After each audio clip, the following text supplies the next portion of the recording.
Halo teman-teman Gibeon Youth, Happy Sunday. Hari ini mari kita siapkan hati kita mau memuji Tuhan bersama-sama.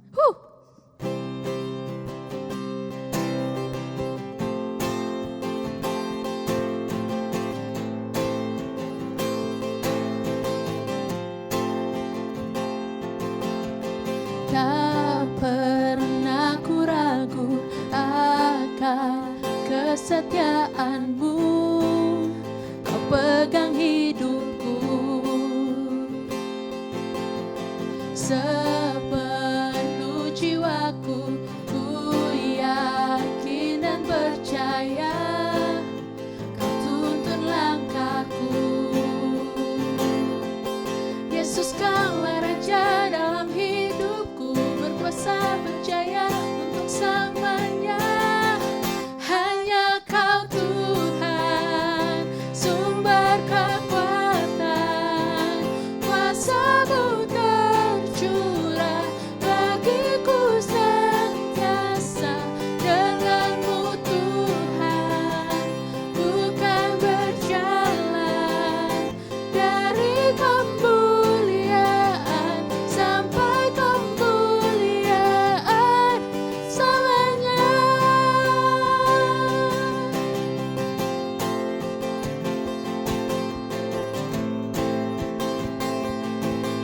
Mari sama-sama kita mau katakan, tak pernah ku ragu akan kesetiaanmu. Kau pegang hidupku,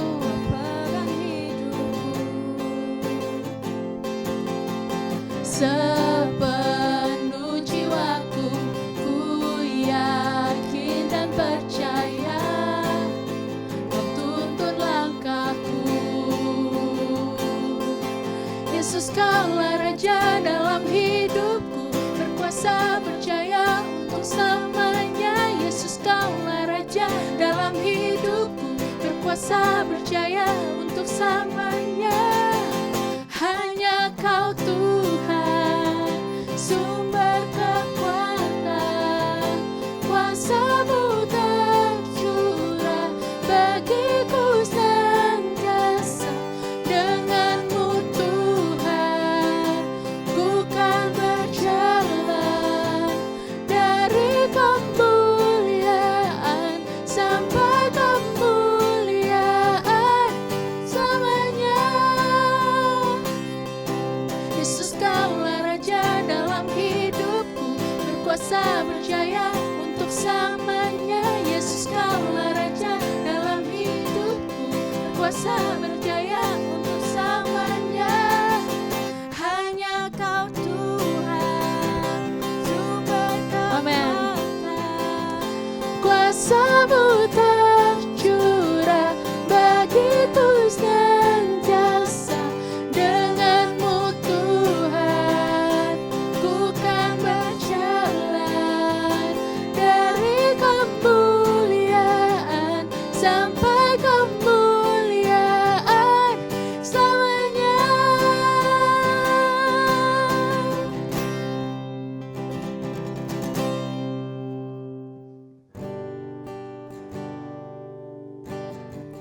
Thank you Jesus, thank you God. You're so good to me, to us.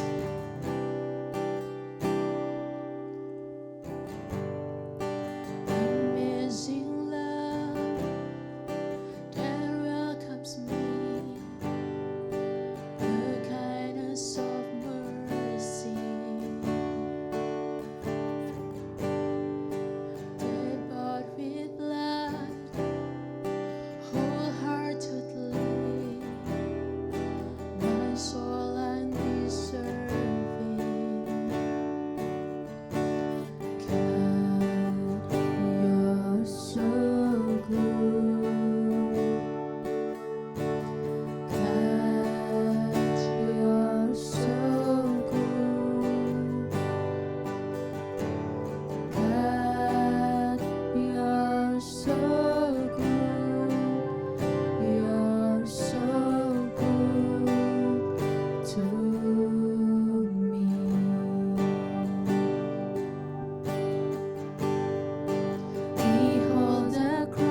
the sinner saved, the work of your power.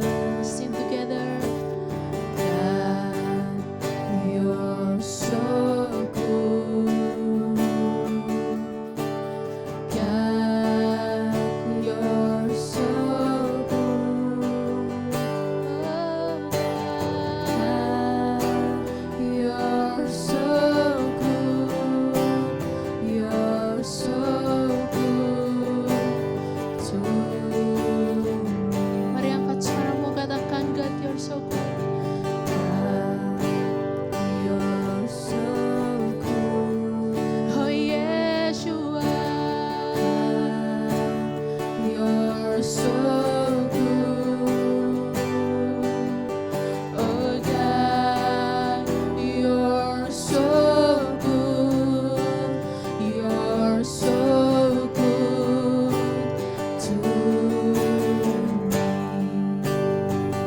I am blessed, I am called, I am healed, I am whole, I am safe in Jesus' name.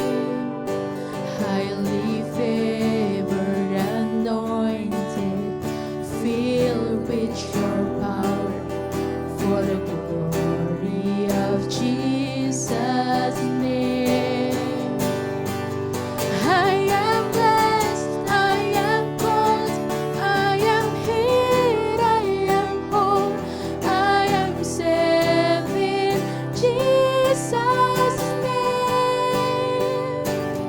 Highly favored, anointed, filled with your power, for the glory of Jesus' name. Come on. I am blessed, I am called, I am healed, I am whole, I am saved in Jesus' name.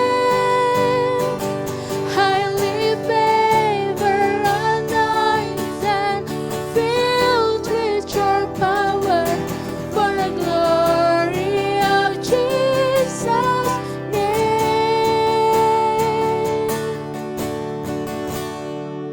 Sama-sama katakan,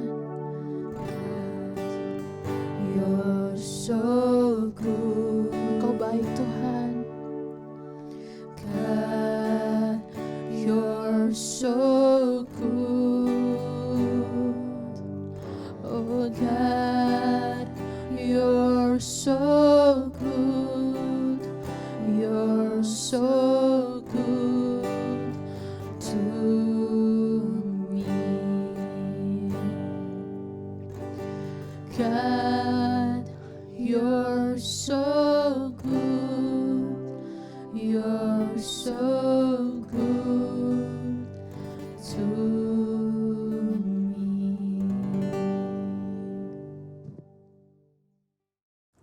Halo teman-teman Gibeon Youth, happy Sunday. Thank you kalian udah beribadah secara online. Selain ibadah secara online, kita juga mengadakan ibadah secara onsite yang kita adakan setiap minggu pukul 10.30. Tapi jika kalian belum siap atau belum memungkinkan untuk datang onsite, kalian tetap bisa beribadah secara online dengan menonton tayangan ini. Walau ini secara online, aku minta kalian untuk tetap beribadah secara sungguh-sungguh seperti sikap kita waktu kita beribadah secara onsite ya teman-teman ya. Oke, sebelum kita mendengarkan firman Tuhan, mari kita tenangkan hati kita dan kita berdoa. Tuhan Yesus, kami mengucap syukur Tuhan buat anugerah-Mu yang begitu besar dalam hidup kami Tuhan. Kami mengucap syukur atas kesempatan yang Kau berikan dalam hidup kami Tuhan. Tuhan, hari ini kalau kami boleh kembali mendengarkan firman Tuhan, Tuhan, tapi biarkan hati kami seperti tanah yang subur, yang siap ditaburi oleh benih firman-Mu Tuhan. Dan ajar kami Tuhan untuk kami menjadi pelaku-pelaku firman, bukan hanya menjadi pendengar saja. Dan juga bantu hamba-Mu yang menyampaikan supaya mudah dimengerti dan kami bisa memahami firman-Mu dengan baik Tuhan. Terima kasih Tuhan, dalam nama Tuhan Yesus Kristus kami berdoa. Amin. Hari ini kita akan terus meneruskan sermon series minggu lalu kalau kalian ada yang kelewatan, kalian tetap bisa melihat melalui YouTube channel Gibeon Next Gen, karena semua sermon atau khotbah kita itu akan selalu berurutan dan akan terus sambung menyambung. Jadi pastikan jangan miss ya teman-teman ya. Dan judul khotbah hari ini adalah The Call to Courage, panggilan untuk berani atau panggilan untuk keberanian. Aku yakin bahwa setiap kita pasti memiliki ketakutan teman-teman. Ketakutan kita bisa berbeda-beda antara satu dengan yang lainnya. Ada yang mungkin takut ketinggian, ada yang takut ketinggian seperti aku, atau takut kedalaman air laut, atau takut kecoa, atau banyak macam-macam ketakutan yang lain yang mungkin kita semua memilikinya. Dan aku yakin itu pasti didasari oleh suatu hal. Tapi pada hari ini kita diminta untuk menjadi berani. Tapi pertanyaannya, berani terhadap hal apakah itu? Atau berani seperti apakah itu? Oke, kita akan bahas satu persatu ya. Masih semangat teman-teman. Aku minta jangan di skip-skip ya videonya, karena supaya kita bisa memahami khotbah ini secara utuh. Oke, pada 40 tahun sebelumnya bangsa Israel telah gagal mempercayai Tuhan dan menolak untuk memasuki tanah perjanjian Tuhan. Dan karena ketidaksetiaan mereka membuat mereka akhirnya merasakan konsekuensi, yaitu dengan mengembara di padang gurun sampai semua generasi itu mati, kecuali Yosua dan Kaleb. Padahal Tuhan sudah memberi apa yang mereka butuhkan untuk mereka luput dari malapetaka. Mulai dari pembebasan dari tanah Mesir, lalu Tuhan membelah Laut Merah secara ajaib dan spektakuler agar bangsa Israel dapat menyeberang. Terus kemudian Tuhan memberi mana dari surga dan batu yang mengeluarkan air, dan masih banyak lagi mukjizat yang Tuhan lakukan untuk menolong bangsa Israel. Tapi apa yang terjadi? Generasi bangsa Israel pada masa itu tidak hidup dengan otoritas Tuhan, tidak sesuai dengan otoritas Tuhan, tidak hidup berpusat pada Tuhan. Mereka sangat berpusat atau tertuju pada diri mereka sendiri. Yang keluar dari mulut mereka secara konsisten adalah, we are tired, we are hungry, we are thirsty, we are going to die. Kami lelah, kami lapar, kami haus, kami ini habis gini mati. Ini adalah bukti bahwa mereka sangat berpusat pada diri mereka sendiri. Dan pusat mereka bukanlah Tuhan. Coba bayangkan kalau mereka berpusat pada Tuhan. Pasti ucapannya, apa yang dikatakan, itu adalah hal yang lain. Contohnya, Dia adalah Tuhan yang berkuasa. Dia berjanji untuk menyertai kita, untuk menyertai kami. Dia mengasihi kita dan mencintai kita. Ini adalah ucapan yang berpusat pada Kristus. Ini menjadi perenungan buat kita. Apakah selama ini kita hanya fokus terhadap diri kita sendiri atau kita fokus terhadap Tuhan? Nah, kita akan membaca firman Tuhan sama-sama dari Yosua 1 ayat 1 sampai 6. Sesudah Musa, hamba Tuhan itu mati, berfirmanlah Tuhan kepada Yosua bin Nun, abdi Musa itu, demikian, hambaku Musa telah mati, sebab itu bersiaplah sekarang, seberangilah sungai Yordan ini, engkau dan seluruh bangsa ini menuju negeri yang akan kuberikan kepada mereka, kepada orang Israel itu. Setiap tempat yang akan diinjak oleh telapak kakimu, kuberikan kepada kamu, seperti yang telah kujanjikan kepada Musa. Dari padang gurun dan gunung Lebanon yang sebelah sana itu sampai ke sungai besar, yakni sungai Efrat, seluruh tanah orang Het sampai ke laut besar di sebelah matahari terbenam. Semuanya itu akan menjadi daerahmu. Seorang pun tidak akan dapat bertahan menghadapi engkau seumur hidupmu, seperti aku menyertai Musa. Demikianlah aku menyertai engkau. Aku tidak akan membiarkan engkau dan tidak akan meninggalkan engkau. Kuatkan dan teguhkanlah hatimu, sebab engkaulah yang akan memimpin bangsa ini memiliki negeri yang kujanjikan dengan bersumpah kepada nenek moyang mereka untuk diberikan kepada mereka. Dalam kisah ini diceritakan bahwa Musa telah mati dan digantikan oleh Yosua.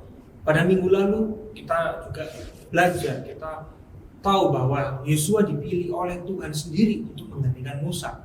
Dan disinilah Tuhan memerintahkan Yosua untuk menjadi kuat dan berani. Tuhan tidak hanya memerintahkan saja, tapi Tuhan juga berjanji. Dia berjanji untuk menyertai Yosua. Karena tidak mudah bagi Yosua untuk menggantikan posisi Musa. Bertahun-tahun orang sudah terbiasa dalam kepemimpinan Musa. Di sisi lain, Yosua juga melihat bangsa Israel itu suka mengeluh dan suka marah-marah terhadap Musa dan Tuhan. Dan ini membuat Yosua merasa, aduh bisa enggak ya? Dan Yosua diberikan kekuatan untuk memiliki keberanian untuk memimpin bangsa Israel. Dan selain itu, akan ada banyak tantangan yang akan dihadapi Yosua untuk membawa bangsa Israel ke tanah perjanjian. Sehingga Tuhan memanggil Yosua untuk berani. Tuhan berjanji untuk menyertai dan menolong Yosua. Namun Yosua juga perlu taat untuk meresponi panggilan untuk membawa bangsa Israel ke dalam tanah perjanjian atau tanah Kanaan. Oke, kita akan baca lanjutan kisah ini di dalam Yosua 1 ayat 7-9. Hanya kuatkan dan teguhkanlah hatimu dengan sungguh-sungguh. Bertindaklah hati-hati sesuai dengan seluruh hukum yang telah diperintahkan kepadamu oleh hambaku Musa. Janganlah menyimpang ke kanan atau ke kiri, supaya engkau beruntung kemanapun engkau pergi. Janganlah engkau lupa memperkatakan kitab Taurat ini, tetapi renungkanlah itu siang dan malam, supaya engkau bertindak hati-hati sesuai dengan segala yang tertulis di dalamnya. Sebab dengan demikian perjalananmu akan berhasil dan engkau akan beruntung. Bukanlah telah kuperintahkan padamu, kuatkan dan teguhkanlah hatimu. Janganlah kecut dan tawar hati, sebab Tuhan Allahmu menyertai engkau kemanapun engkau pergi. Wah teman-teman, di sini Tuhan berbicara lagi pada Yosua untuk menguatkan Yosua karena memang tanggung jawab yang akan dipikul oleh Yosua itu bukanlah hal yang mudah. Setidaknya ketika kita memperhatikan kisah ini, ada 3 hal yang perlu diperhatikan oleh Yosua untuk dia memimpin bangsa Israel dengan penuh keberanian. Yang pertama, Yosua harus kuat dan berani membagikan tanah. Tentunya sebelum Yosua bisa membagikan tanah, apa maksudnya ini? Dia pertama-tama harus memimpin orang Israel untuk memilikinya terlebih dahulu. Sedangkan kalau memiliki tanah tersebut, yang harus dilakukan pertama-tama adalah harus menaklukkannya atau melakukan pertempuran. Dan disinilah Yosua membutuhkan kekuatan dan keberanian untuk memimpin bangsa Israel dalam pertempuran. Dan ini bukanlah hal yang mudah, mengingat bangsa Israel tidak memiliki pengalaman perang. Kedua, Yosua harus kuat dan sangat berani untuk mematuhi hukum-hukum Taurat. Dan dia juga harus cermat dalam membaca hukum Taurat. Itu ada dalam ayat 7-8. Ada kitab-kitab Pentateuk, yaitu 5 kitab hukum yang ditulis oleh Musa sebelum Musa meninggal. Dalam Ulangan 31 ayat 8 juga dicatat. Kalau mungkin teman-teman bertanya, apa sih kitab Pentateuk itu? Dan kitab Pentateuk itu isinya apa aja? Yaitu adalah kitab Kejadian, Keluaran, Imamat, Bilangan, dan Ulangan. Mengapa Yosua harus berani mematuhi hukum-hukum ini dengan cermat? Karena Yosua juga harus membicarakan hukum-hukum ini kepada bangsa Israel. Dia harus terus merenungkannya juga dan berusaha memahami ini semua untuk dia bisa mengerti, memahami karakter Tuhan. Kemudian Yosua juga mengajarkan kepada umat Israel mengenai kitab-kitab ini. Dan disinilah akhirnya bangsa Israel juga mengetahui tentang hukum Taurat dan memperoleh pengharapan. Dan yang ketiga, Yosua harus kuat dan berani untuk tidak takut atau putus asa karena Tuhan menyertainya. Dan ini adalah kunci dari semuanya. Jadi keberanian Yosua itu datangnya dari Tuhan yang bersamanya, bukan berdasarkan kemampuannya, juga bukan berdasarkan kebijaksanaan, bukan kekuatan militernya, atau bahkan bukan karena pujian dari rakyatnya. Tidak ada yang salah dengan semua hal itu, tapi akar dari keberanian Yosua adalah satu hal yang paling penting adalah hadirat Tuhan. Jadi dasar keberanian Yosua itu berdasarkan atas penyertaan Tuhan. Nah, hadirat Tuhan atau penyertaan Tuhan pada leadershipnya Yosua itu ada di dalam bentuk tabut perjanjian. Kita tahu bahwa pada zaman Musa hadirat Tuhan ada dalam bentuk tiang awan dan tiang api. Masih ingat ya teman-teman ya? Tapi pada zaman Yosua lambang penyertaan Tuhan ada dalam tabut perjanjian atau tabernakel. Intinya lambang penyertaan Tuhan bisa dalam bentuk apapun, tapi yang terpenting itu bukan bentuknya, tapi penyertaan Tuhan itu sendiri, teman-teman. Pada era Yosua inilah bangsa Israel akan masuk ke tanah perjanjian, yaitu tanah Kanaan. Tapi untuk masuk ke dalam tanah Kanaan, bangsa Israel harus menyeberangi sungai Yordan. Nah, kita sama-sama lanjut baca ya, jadi jangan capek untuk membaca firman Tuhan, karena disinilah kita mengerti bagaimana alur ceritanya. Kita baca sama-sama Yosua 3 ayat 5-8. Berkatalah Yosua kepada bangsa itu, kuduskanlah dirimu sebab besok Tuhan akan melakukan perbuatan yang ajaib di antara kamu. Dan kepada para imam itu Yosua berkata demikian, angkatlah tabut perjanjian dan menyeberanglah di depan bangsa itu. Maka mereka mengangkat tabut perjanjian dan berjalan di depan bangsa itu. Dan Tuhan berfirman kepada Yosua, pada hari inilah aku mulai membesarkan namamu di mata seluruh orang Israel, supaya mereka tahu bahwa seperti dahulu aku menyertai Musa, demikianlah aku akan menyertai engkau. Maka kau perintahkanlah kepada para imam pengangkat tabut perjanjian itu. Demikian, setelah kamu sampai ke tepi air sungai Yordan, haruslah kamu tetap berdiri di sungai Yordan itu. Wah, teman-teman, ini menarik sekali.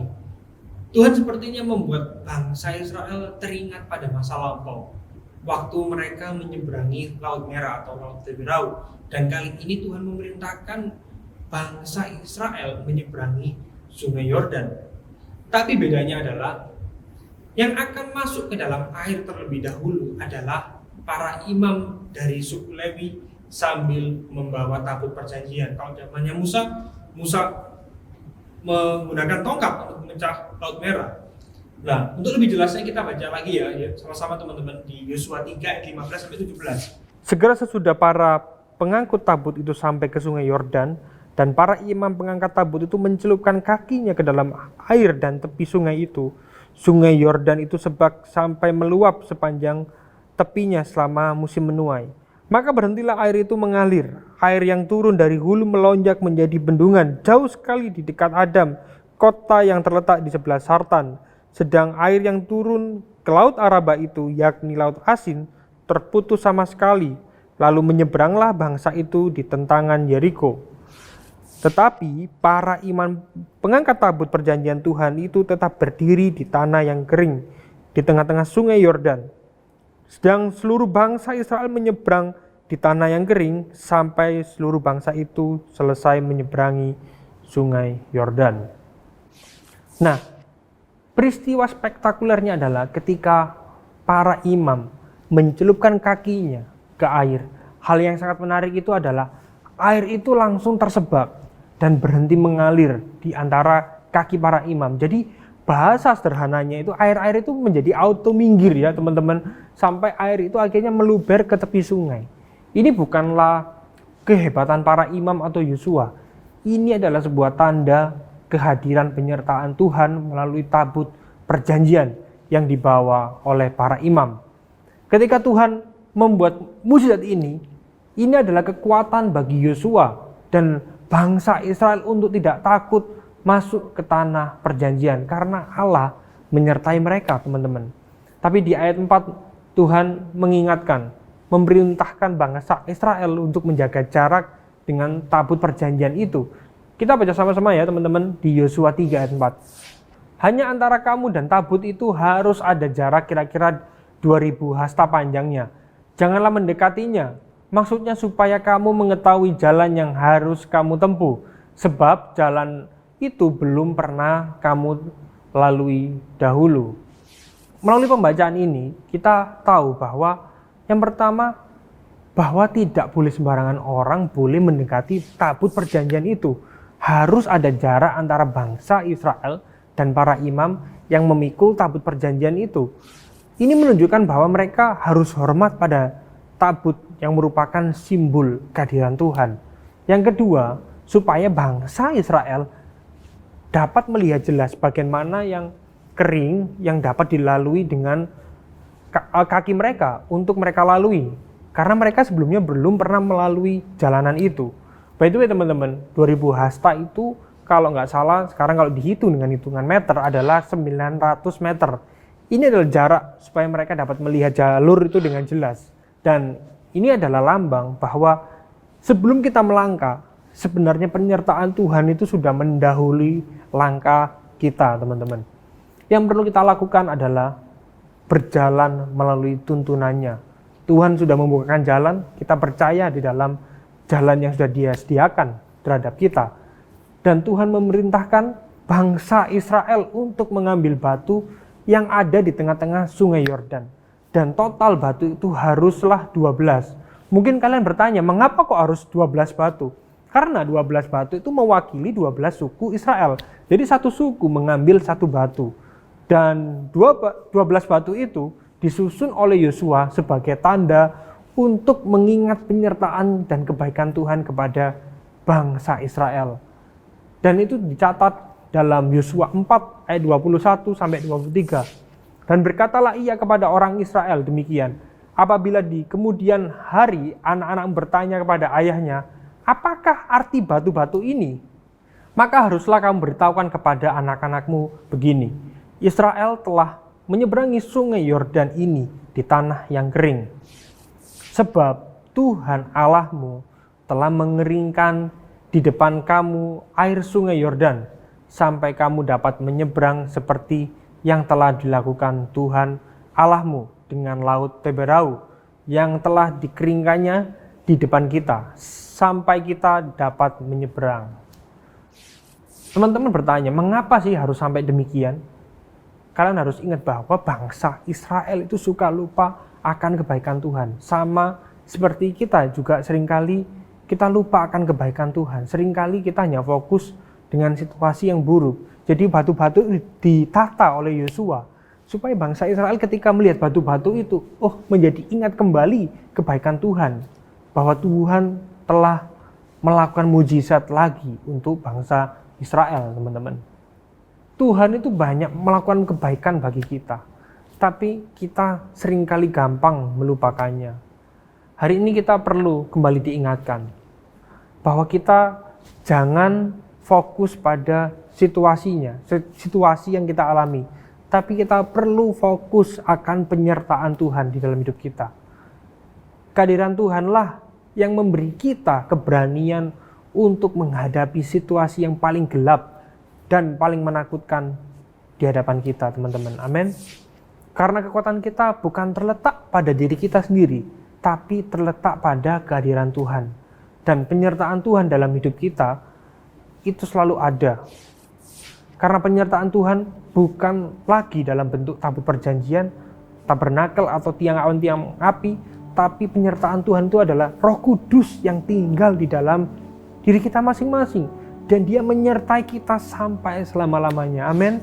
Matius 28 ayat 20b mencatat, dan ketahuilah, aku menyertai kamu senantiasa sampai akhir zaman.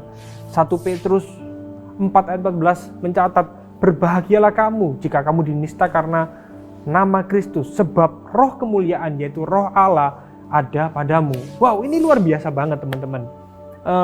Ini aku bacain quote ya, yang menarik kemarin ada di dalam story-nya Gibeon Church. Aku bacain. Jangan menyerah pada ketakutan hari ini. Tuhan yang Maha Kuasa adalah juru selamat Anda, dan Ia menyertai Anda kapanpun dan kemanapun Anda pergi.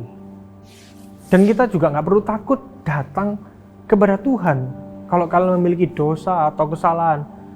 Sebab Ibrani 4 ayat 16 mencatat, sebab itu marilah kita dengan penuh keberanian menghampiri tata kasih karunia Tuhan, supaya kita menerima rahmat dan menemukan kasih karunia untuk mendapat pertolongan kita pada waktunya. Bahkan Roma 8 ayat 15 juga mencatat, sebab kamu tidak menerima roh perbudakan yang membuat kamu menjadi takut lagi, tetapi kamu telah menerima roh yang menjadikan kamu anak Allah. Oleh roh itu kita dapat berseru, ya Aba, ya Bapa. Wow, ini luar biasa. Pada zaman perjanjian baru kita nggak perlu jaga jarak, karena Allah lah justru yang berinisiatif. Dia sendiri yang berinisiatif tinggal di dalam kita, setiap orang percaya. Kalau Allah sudah tinggal di dalam hati kita, sekarang apa yang perlu kita takutkan? Apa yang perlu kita khawatirkan? Ketika Yesus datang ke dunia, Dia menunjukkan kuasanya agar kita percaya kepadanya dan menerima keselamatan melaluinya. Kalau masalah keselamatan sudah dijamin, seharusnya tidak ada alasan untuk kita menjadi khawatir akan hidup kita pada masa kini, teman-teman. Datanglah pada hadirat Tuhan dengan penuh keberanian, karena Dia memberikan pada kita roh untuk kita dapat datang kepada Dia. Amin, teman-teman. Mari kita tenangkan hati kita akan berdoa. Surga, kami mengucap syukur Tuhan buat firman-Mu pada hari ini, Tuhan. Mampukan kami Tuhan untuk kami terus menjadi pelaku firman Tuhan, bukan hanya pendengar Tuhan. Ingatkan Tuhan bahwa Roh Kudus-Mu sudah tinggal dalam hidup kami Tuhan. Kami nggak perlu takut, kami nggak perlu khawatir akan apa yang terjadi di dalam hidup kami Tuhan. Ajar kami juga nggak berpusat pada diri kami sendiri, tapi kami berpusat pada Engkau sepenuhnya Tuhan. Ajari kami Tuhan untuk kami terus hidup bagi kemuliaan-Mu Tuhan. Inilah hidup kami Tuhan, kami serahkan hidup kami dalam tangan-Mu, masa depan kami Tuhan, apapun yang kami hadapi, kami nggak peduli itu Tuhan, kami nggak mau fokus pada situasinya, tapi kami mau belajar percaya bahwa Engkau selalu menyertai kami dan menopang kami Tuhan. Terima kasih Tuhan, kami serahkan hidup kami dalam tangan-Mu, di dalam nama Tuhan Yesus Kristus kami berdoa. Amin. Thank you teman-teman, kalian udah melihat tayangan online ini. Sekali lagi happy Sunday, selamat berhari Minggu. Jangan lupa kalian juga perlu terus membaca daily devotional dan aktif CG, karena di sanalah iman kita terus dibangun akan pengenalan akan Tuhan. Oke teman-teman, sampai jumpa minggu depan. God bless you.